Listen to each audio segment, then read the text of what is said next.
Smooth আমার UV film আছে। এটা অনেক অপেক্ষার পরে এই পেপারটা আমি পেলাম। পেপারটা শুধু আনলেই তো হবে না, পেপারের সাথে এই মেশিন নিতে হবে, আরও একটা মেশিন নিতে হবে, মানে দুখানা মেশিন লাগে এই পেপারটা লাগানোর জন্য। এই পেপারটা মানে ইউভি গ্লাস যেরকম আছে না, তার থেকে কয়েক গুণ এই পেপারটা ভালো। যারা ইউভি গ্লাস লাগাতে ভয় পাও তাদের জন্য বলছি, এই পেপারটা তোমরা লাগিয়ে নিতে পারো। এই পেপারটা মানে এতটাই ভালো, তুমি না লাগালে বুঝতে পারবে না। আর ইউভি গ্লাস হয় কি এক মাস বাদে বাদে এরকম চেঞ্জ করতে হয়, আর এই পেপারগুলো চট করে চেঞ্জ করতে হবে না। এই পেপারগুলো ইউভি গ্লাস তো থেকে হার্ডই তো আছেই, কিন্তু তারপরও আছে, এটা কোনোভাবে চট করে নষ্টও হবে না পেপারটা। এটা সত্যিই খুব ভালো, দেখতে পারো একবার ট্রাই করে তোমাদের ফোনে। দামটাও একটু বেশি ইউভি গ্লাস থেকে। ইউভি গ্লাসে যেরকম রিক্স আছে, এই পেপারে কোনো রিক্স নেই, একদম রিক্স জিরো।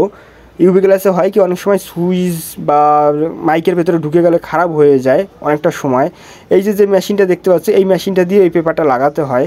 এই যে সাইডে যে ভাইটা আছে, এই ভাইটা প্রায় 1 মাস ধরে অপেক্ষা করেছে যে এই পেপারটা লাগাবে বলে, অন্য গ্লাসও লাগায়নি। কারণ এর ভাইয়ের একটা ফোন ইউভি গ্লাস লাগাতে গিয়ে সাইডে সুইচ খারাপ হয়ে গেছে, আমি ওটা ঠিক করে দিয়েছি, আমার একটা ভিডিওতে আছে ওটা। যাই হোক, এই নাম্বারে যোগাযোগ করতে পারো কারো যদি দরকার হয়।